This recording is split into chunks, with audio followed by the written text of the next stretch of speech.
دشمن احمد کی شدت کیجئے، ملحدوں کی کیا ضرورت کیجئے۔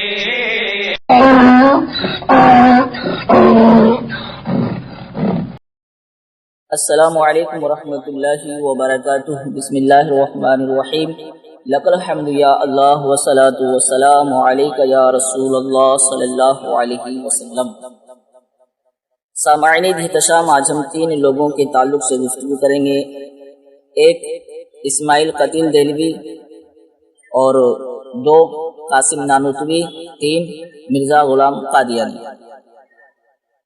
تو بغور سماعت فرمائیں، وہابیوں، غیر مقلدوں، دیوبندیوں کا امام اسماعیل قتیل دہلوی تقویۃ الایمان میں کہتا ہے، اس شہنشاہ کی تو یہ شان ہے کہ کیا کہتا ہے، اس شہنشاہ کی تو یہ شان ہے کہ ایک آن میں ایک حکم کن سے چاہے تو کروڑوں نبی اور ولی، جن، فرشتے، جبریل اور محمد صلی اللہ علیہ وسلم کی برابر پیدا کر ڈالے۔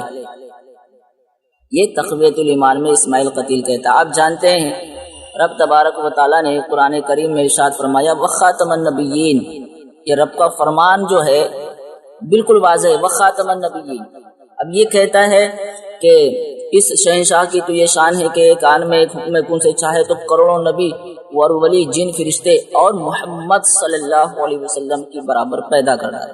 اب اور سنیے، دیوبندیوں کے قاسم العلوم والخیرات، حجت الاسلام، مولوی قاسم نانوتوی نے تحذیر الناس کے اندر لکھا، صفحہ نمبر 25، کہتے ہیں اگر بالفرض بعد زمانے نبوی صلی اللہ علیہ وسلم کوئی نبی پیدا ہو، کہتا ہے بعد زمانے نبوی صلی اللہ علیہ وسلم کوئی نبی پیدا ہو کہ وخاتم النبیین، یہ اعلان ہو چکا ہے، یہ حکم آ چکا ہے رب تبارک و تعالیٰ کا۔ کہتا ہے اگر بالفرض بعد زمانے نبوی صلی اللہ علیہ وسلم کوئی نبی پیدا ہو تو پھر بھی خاتمیت محمدی میں کچھ فرق نہ آئے گا۔ اب آپ خود دیکھیں، کہا نبی پاک صلی اللہ علیہ وسلم کے برابر پیدا ہو سکتا ہے، اسماعیل قتیل نے کہا۔ اب آگے بڑھیے، اور پھر قاسم نانوتوی نے کہا بعد زمانے نبوی صلی اللہ علیہ وسلم کوئی نبی پیدا ہو تو پھر بھی خاتمیت محمدی میں کچھ فرق نہ آئے گا۔ اب دیکھیں آپ کے مرزائی قادیانی احمدی کہتے ہیں مرزا نبی بن کر آیا مگر اس سے خاتمیت محمد صلی اللہ علیہ وسلم پر کوئی فرق نہیں پڑا۔ دیکھا آپ نے کس طرح سے جو ہے فائدہ مرزا غلام قادیانی نے اٹھایا، اور مرزائی قادیانی احمدی اس کا فائدہ اٹھا رہے ہیں۔ تو راستہ ان لوگوں نے دے دیا، راستہ بتا دیا، اس کا فائدہ جو ہے مرزا غلام قادیانی نے اٹھایا، اور اس کا فائدہ اٹھا کر جو ہے لوگوں کو گمراہ کیا۔ پتہ چلا ان بدبختوں نے وہ کام کیا جس سے بڑا فتنہ اٹھا، اور اس فتنے کی وجہ سے کافی جو ہے نقصان ہوا، لوگ گمراہ ہو گئے۔ اور آج بھی قاسم نانوتوی کی اس عبارت پر جو ہے اس عبارت کا دفاع کرتے ہوئے نظر آتے ہیں۔ پتہ نہیں یہ کس قدر اندھے ہو چکے ہیں، انہیں سمجھ نہیں آ رہا کہ سچ کیا ہے اور جھوٹ کیا ہے۔ اور یہ تقویۃ الایمان جس کے اندر اسماعیل قتیل دہلوی نے لکھا ہے، اور یہ تقویۃ الایمان جو کتاب ہے ان کے اندر ان کے نزدیک کیسی معتبر کتاب ہے اور کس طرح کی جو ہے بڑی کتاب ہے، اور کیا اہمیت ہے اس کتاب کی، تو خود آپ جانتے ہوں گے، اور ہم نے بارہا بتایا بھی ہے فتاوی رشیدیہ کے تعلق سے بھی، اور بھی آپ لوگوں نے سنا ہوگا۔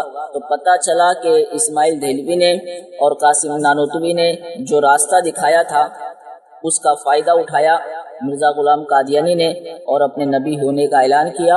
اور مرزائی قادیانی احمدی آج یہ کہتے ہوئے نظر آتے ہیں مرزا نبی بن کر آیا، اس سے خاتمیت محمدی صلی اللہ علیہ وسلم پر کوئی فرق نہیں پڑا۔ اللہ تبارک و تعالیٰ بد مذہبوں کے فتنوں سے امت مسلمہ کو محفوظ فرمائے، اور اللہ تبارک و تعالیٰ ہمارے ایمان و عقیدے کی حفاظت فرمائے، ہمارا خاتمہ ایمان بالخیر فرمائے۔ السلام علیکم ورحمۃ اللہ۔ السلام علیکم ورحمۃ اللہ تعالی وبرکاتہ۔